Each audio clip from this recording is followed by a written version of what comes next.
Hi, everybody. Welcome to my homestead and welcome to my channel. My name is Jared. If you haven't already, please make sure to subscribe.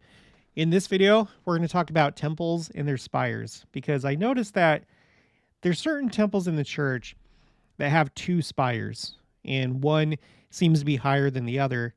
And that made me remember what I learned about the Salt Lake Temple, I think when I was in primary, how the eastern spires are higher than the ones in the west, because it's symbolic. And I want to cover that. And I think it's for that reason that certain locations have these temples that follow the pattern of the Salt Lake Temple. So let me just show you a couple of things. So first, there's a number of temples that have two spires in the church.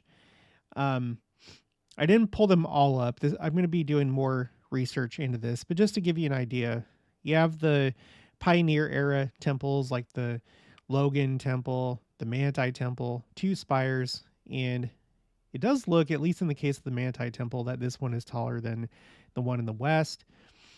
You have the Washington, D.C. Temple, which has 6 spires like the Salt Lake Temple. So in this case, you have the full 6. If you're like patterning a temple after the Salt Lake Temple, then this would be a more complete pattern because it has the 6. And the one with the Angel Moroni is the tallest one, right? You have this one. This is the Buenos Aires, Argentina Temple. It has 6 spires. You have like these 3 in the front, and then those 3 in the back. And the one in the front is the tallest, right? Interestingly, with the Las Vegas, Nevada Temple, which is one of my favorite temples, I love the temple grounds, and I love the inside of the temple. I have a lot of nostalgia for this temple. It's similar to these other temples like the Boise Temple, Buenos Aires, Argentina Temple, the Dallas Temple. They all have like this kind of pattern right here where the spires are kind of detached. But in this case, the length of the temple kind of runs like north and south. And then the spires are kind of like they go perpendicular to that. So you have this spire on the east side in the middle with the Angel Moroni on top. So it's like on the side of the temple. But you have like this thing where it looks like this one is taller than the ones on the west side, right? You have the San Diego, California temple. You have 2 spires. But really what got this going was me thinking about the Kansas City, Missouri temple, and then also the Rome, Italy temple, because they don't have 6 spires, but they follow that same kind of pattern of the one spire that's taller, the one that's on the east side with the Angel Moroni on top. And don't worry, we're getting to that. Here's the Brigham City, Utah temple, which seems like it has the same basic architecture as the Kansas City, Missouri temple. Obviously, Kansas City is a significant area because that's the metro area of the future New Jerusalem in Independence, Missouri. It's a suburb of Kansas City. So it makes sense that they would have this special architecture here. And I think that they do this. Like, that's what I'm trying to get to the bottom of.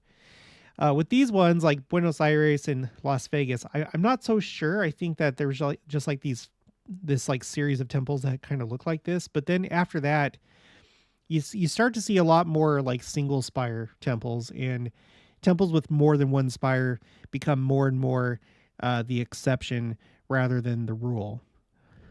Excuse me. So Kansas City, Missouri, Brigham City, Utah, which also seems to be a significant location.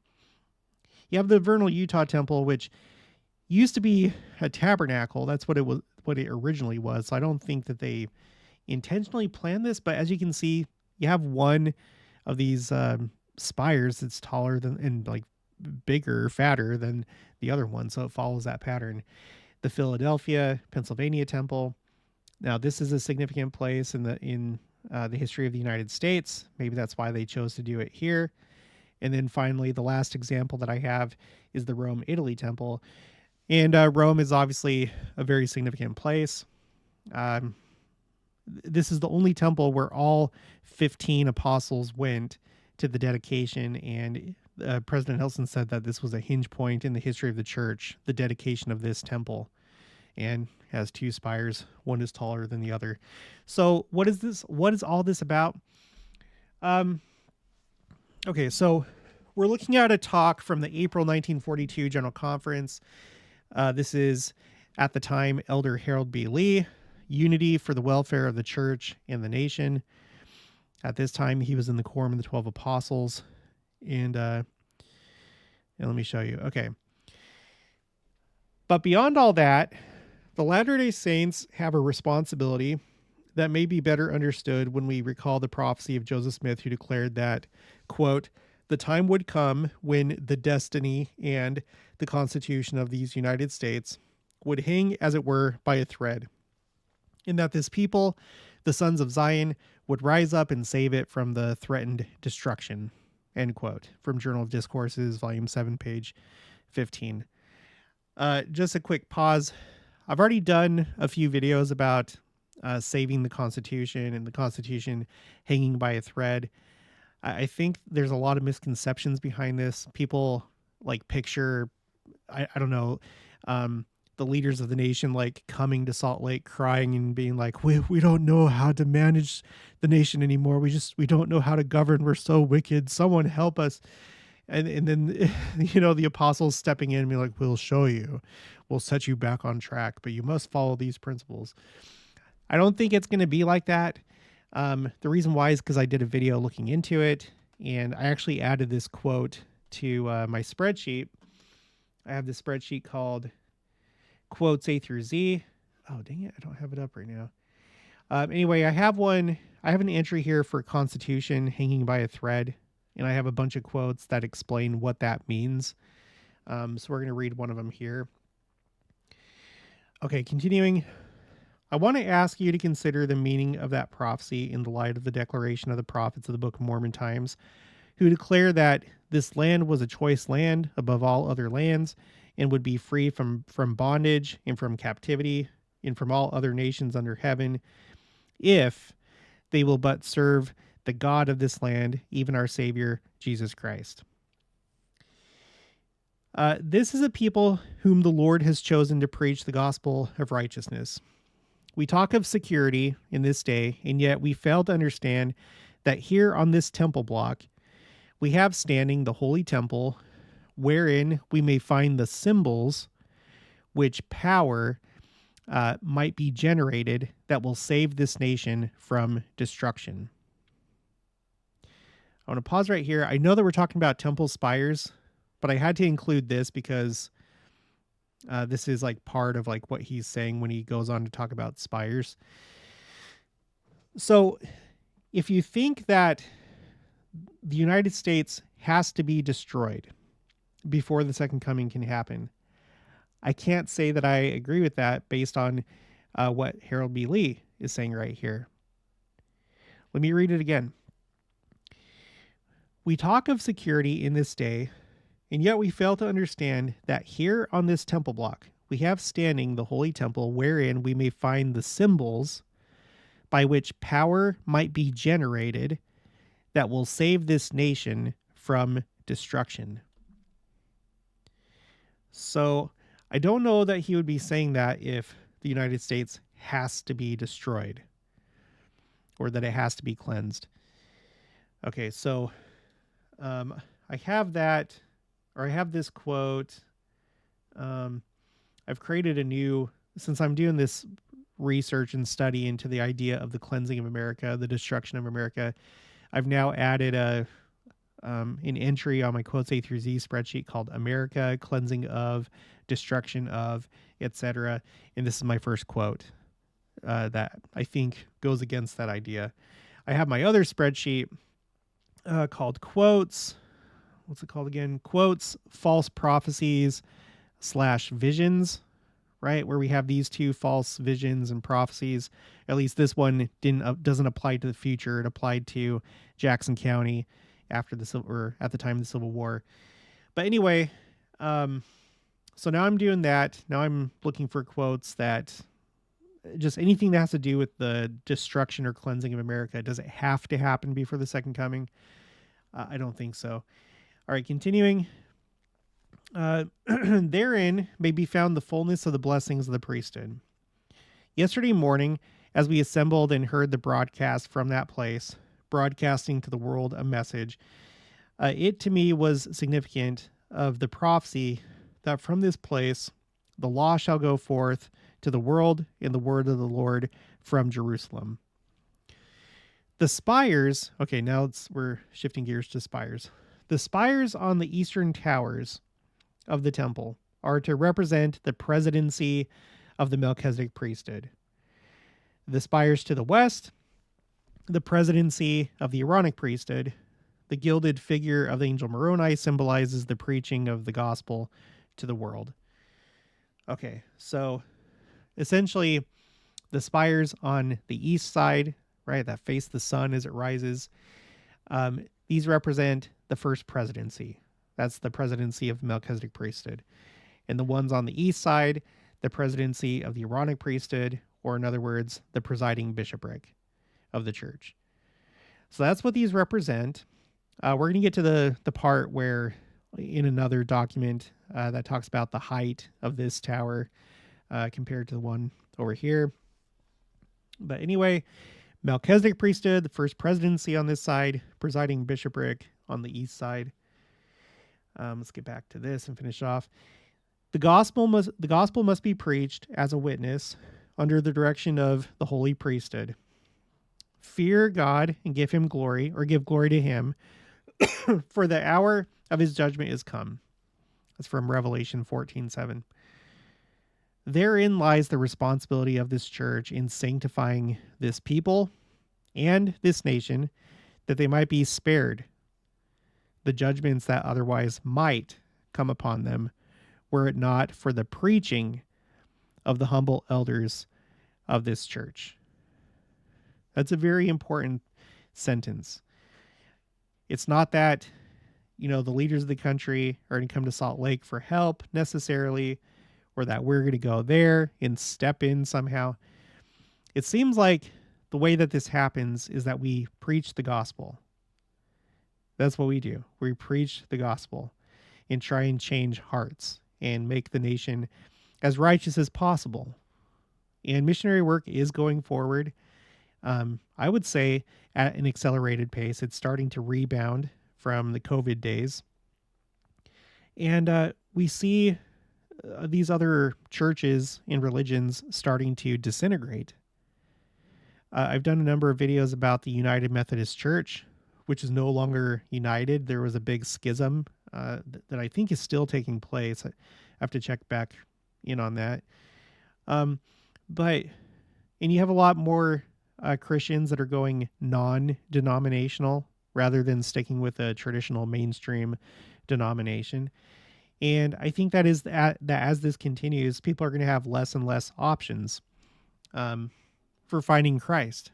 There's a lot of churches that are going the way of the world that are becoming amazingly, they're seeming to go along with like secular philosophy and ideals, and they're losing their morals. So there's like it's harder to find Christ or find a solid church, essentially, an unwavering church. So it seems to me that the destruction does not have to happen, and that the church is trying to stop that from happening by preaching the gospel and simply doing what we're doing.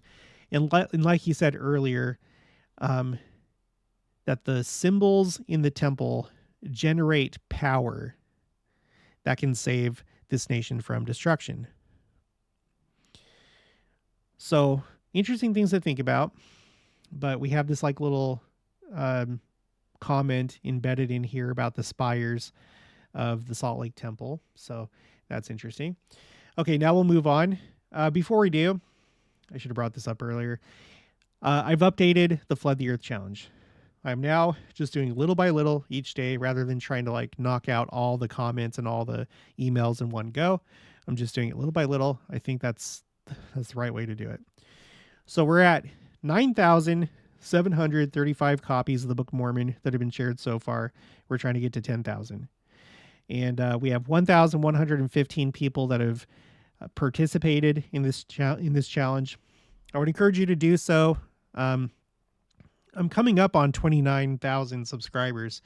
So if everybody hit the channel goal of at least trying to share 10 copies of the Book of Mormon, we would be far beyond what we are right now. So please think about doing it. The reason why is because hopefully it'll encourage you to share a copy of the Book of Mormon that you otherwise would not have. And as you do so, and we do this big group project together, it'll encourage other people to do the same. So you may not experience success. I haven't so far as I know. No one's reported to me that they've decided to join the church, but it helps to encourage other people who may find success to have that success. If any of your people that have been baptized and joined the church, if they've moved on to the temple or if they've been sealed, please let me know, because I'm keeping track of that now, because there has been one report of that happening. So good job, everybody. We're doing good. All together, we're doing good. Okay, so the next thing that I want to read is, first I was looking at this Church News article, Symbolism, Symbols in Architecture of the Temple are a Means of Teaching. And I'll put a link for this in the description box below, but this pointed me to the primary source for what I'm going to share next. We're looking at the Millennial Star, which was a publication for the British Saints in the, like here in the 1800s. This is May 5th, 1874, the Salt Lake City Temple. And this is an article written by the architect of the Salt Lake Temple. And it's kind of I'm not going to criticize too much. It is a little weird because he gives like all the like minute details of like the dimensions of the temple as though you, a British saint, are supposed to like take out your pencil and like try and visualize exactly what it looks like. Because he goes into like extreme detail, which I feel like most people probably wouldn't care too much about. But there are a few parts, like very, very few parts where he talks about like what certain things symbolize, like right here, talking about the spires. So to make it easier though, so I don't have to like, cause I can't highlight on this and save my place. I'm going to go to my quotes A through Z spreadsheet. I have a entry for Salt Lake Temple. It's currently on row 378. And we'll read what I transcribed from Millennial Star. Okay, so Truman O. Angel, Salt Lake Temple architect. Each tower has a spire and 12 pinnacles. Okay. Emblematical of the first presidency, 12 apostles, high council, bishops and their counselors, etc. The east spire rises 200 feet. The spire on the west center rises 194 feet. Okay, so there's a 6-foot difference between the east center spire and the west center spire. A 6-foot difference. Let's take a look at what that looks like, more or less. Here's a picture that I took back in 2010. When we were living in downtown Salt Lake, in the avenues. We used to live over there by that Catholic cathedral, and I think it was like a Presbyterian church that also looks like a cathedral. So anyway, we had a lot of good times when we lived there because we could just like walk to Temple Square easily. So you see these like little like offshoots or these like little pinnacles right here. Like you have, let's look at the center spire. So you have like 1, 2, 3, and then you have the 4 corners. So 3 times 4, you have 12. So these like little pinnacle things represent the 12 apostles, and just taken all together in general, it represents the different leadership positions of the church, essentially. So that's what you have. But you have this center spire that's 6 feet taller than the one in the back. Now, what I'm going to have to do, I already have a temple spreadsheet that has different temple facts. I've already gone through and noted all the temples that have the Angel Moroni and the ones that don't, because that's something that they're not doing anymore. It's over. And It doesn't have to do with cost. In fact, dang it, I came across a quote where they said why they did it. Dang it, I don't think I have it anymore, because some people are like, oh, it's because of you know, uh, local like city ordinance, you can't have it, or the church is trying to save money. No, it's not that. And I found the quote. But anyway, we were looking at it from a symbolic aspect and thinking about the second coming, how you've had this period of preaching the gospel in preparation for the second coming, and the angel Moroni symbolizes that. And now they're not putting angel Moroni anymore on top of temples. So anyway, so now you see what I'm saying. When you have like these temples that resemble the Salt Lake Temple and they follow that pattern, I'm gonna have to go through and see if I can find out, like with the Washington D.C. temple, is this one 6 feet taller than this one in the back? I just want to know. I want to know all the temples that follow this pattern. But from what I can tell, I think temples that are in special locations, I think that they intentionally do this. Whereas most other temples are just single spire temples. And it's not that they're not any less when it comes to being a house of the Lord, but it's almost like they just like they do special things for special locations. That's all. Okay, let's go back to this. Okay. Later on, he says, on the west center tower, a few feet below the top of the battlements, may be seen in alto relivio. And actually, I remember that was in italics in the article. Ursa Major, commonly called in this country the Dipper, with the pointers ranging with the North Star.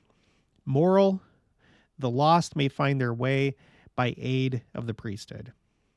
So that's why they have the Big Dipper on there, which points to the North Star, so that the lost may find their way by aid of the priesthood. And that goes along with what Harold B. Lee was saying.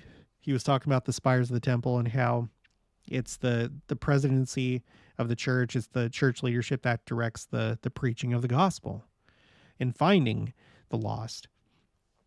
Okay, and then skipping down, the buttresses on the side walls are 3 feet 6 inches wide and 100 feet high from the promenade.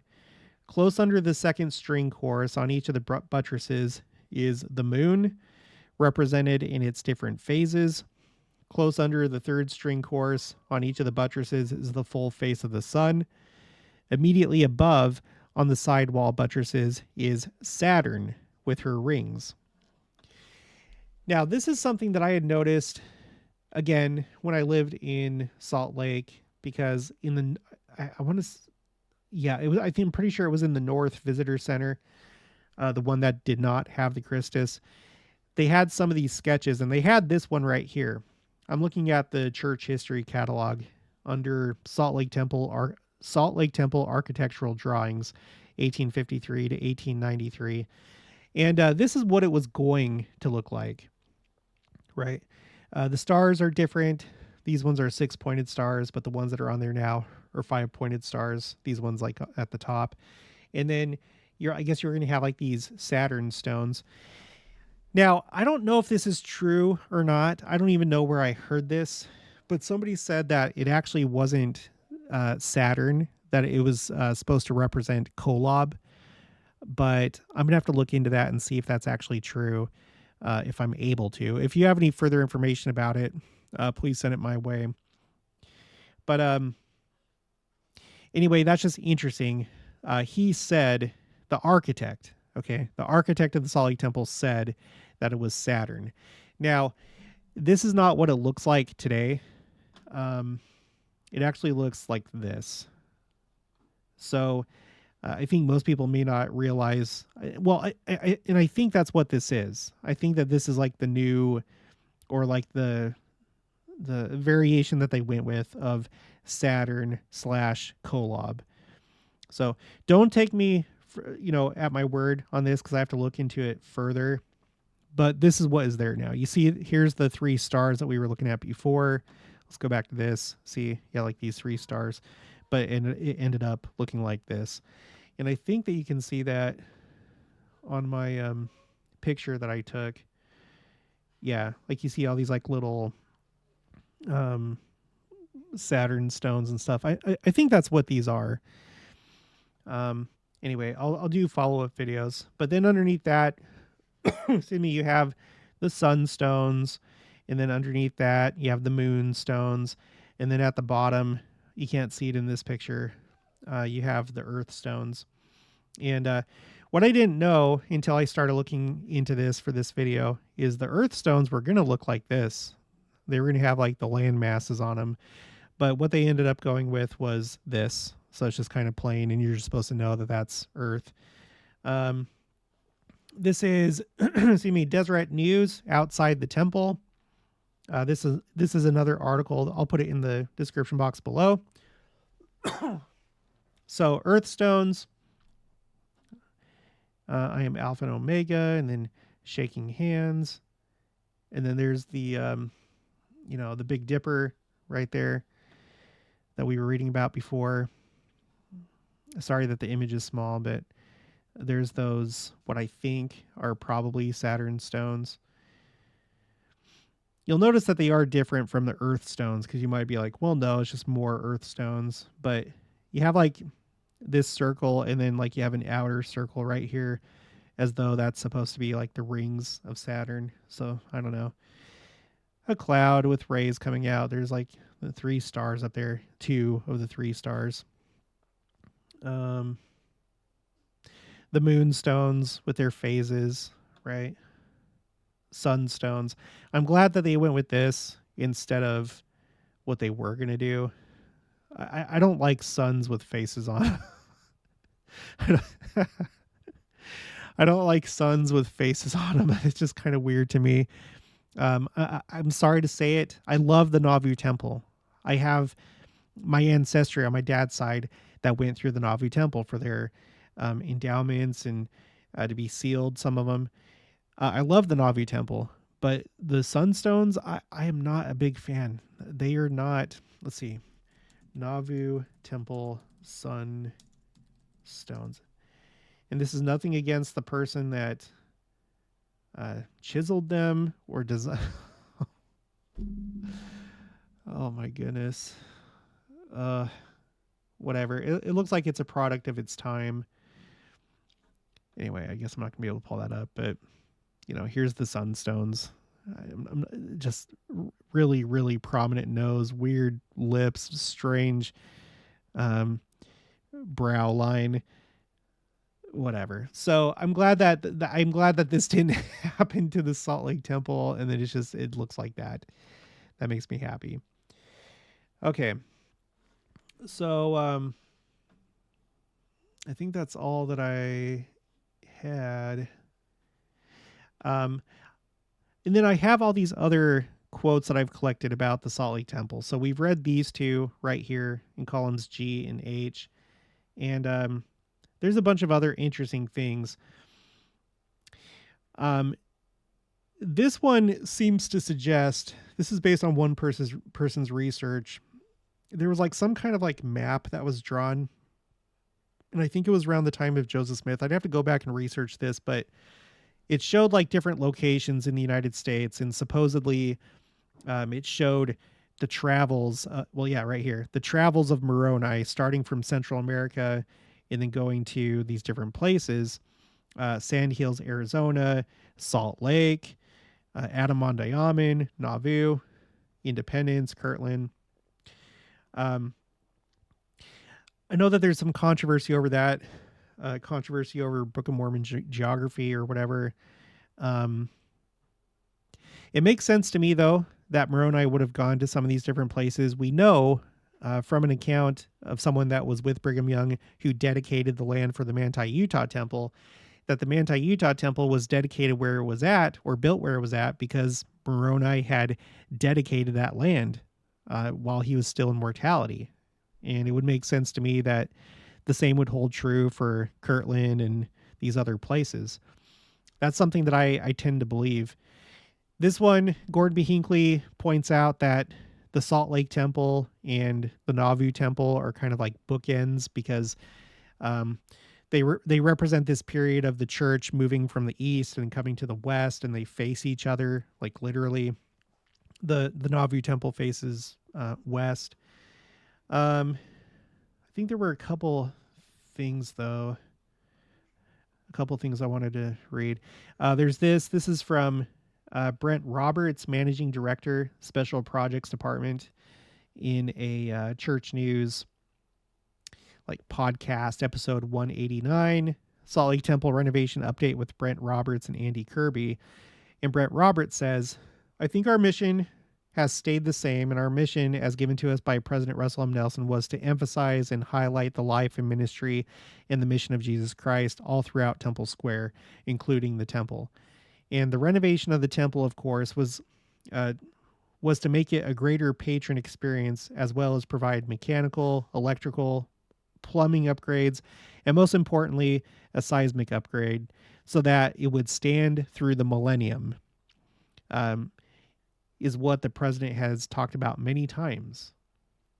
So I think we stay true to that mission. So that's an interesting little tidbit that President Nelson has talked many times about the temple needing to stand through the millennium. And we know that he's not the first one that has talked about the temple standing through the millennium. I think the first one that said that was Brigham Young. Dang. In fact, that's a quote that I'm going to have to hunt down and put on here. But anyway, President Nelson has talked about it a bunch. You also have this. Well, I'm going to skip this, but it's Brent Roberts again talking about the monument on Temple Square of Isaiah 2, verse 2, talking about the nations, all the nations, coming up to the house of the Lord, and how President Nelson feels that this is one way that that's taking place, that they're upgrading the audio-visual aspect of the temple so that more people could come and learn in their own language. Like they can go through the temple and experience it in their own language, which I guess it was limited before this point. So there's that. And then I think I had just one more. Yeah. This is Andy Kirby. It's the same podcast episode with Church News. Andy Kirby, Special Projects Department, Director of Historic Temple Renovations. Sarah Jane Weaver, who is the person interviewing these two. Well, and Andy, I'm going to ask you a very hard question because it's very hard to predict how long a project is going to take, especially when it involves such a complicated preservation process. But when can we anticipate that this might be open again? And Andy Kirby responds, well, we have a very specific date that we're working to. And I've committed to Brent and other church leaders to meet that date. But until they announce it, I say 2026. So that's a really interesting thing to say. I feel like, given the history of the Salt Lake Temple, I think it's going to be rededicated on a special date. Maybe it'll be April 6th, because that's when it was originally dedicated. I wouldn't be surprised if that was the day that was selected. Maybe it would be on Pioneer Day, July 24th, right? That would be a good day to do it. So there's any number of possibilities, but it'll be interesting to see what that date is, but they don't want to say it yet, but they will at some point. Also remember, and this may be new to you, on row 379, I have Salt Lake Temple 4 Angels released. Because what happened at the dedication of the Salt Lake Temple is the angels that you read about in the book of Revelation, the 4 angels that are told to wait until the 144 are sealed in their foreheads, they were released at the dedication of the Salt Lake Temple. And this is related several times by Joseph Fielding Smith and then Wilford Woodruff himself, who was the president of the church that dedicated the Salt Lake Temple. Here we go. That scripture I was talking about in the book of Revelation, it's Revelation chapter 7, verses 1 through 4. So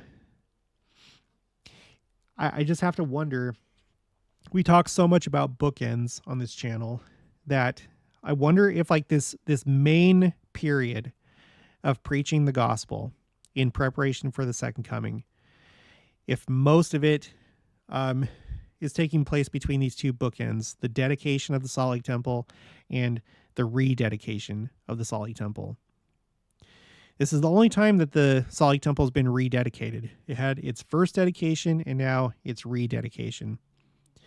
So if such an important thing happened at the original dedication, and here we are with President Nelson, who talks all the time about the second coming, with all these unusual things that are going on in the world, in nature, in society, with war, with plagues, and all the things, then maybe something special will happen when it's rededicated.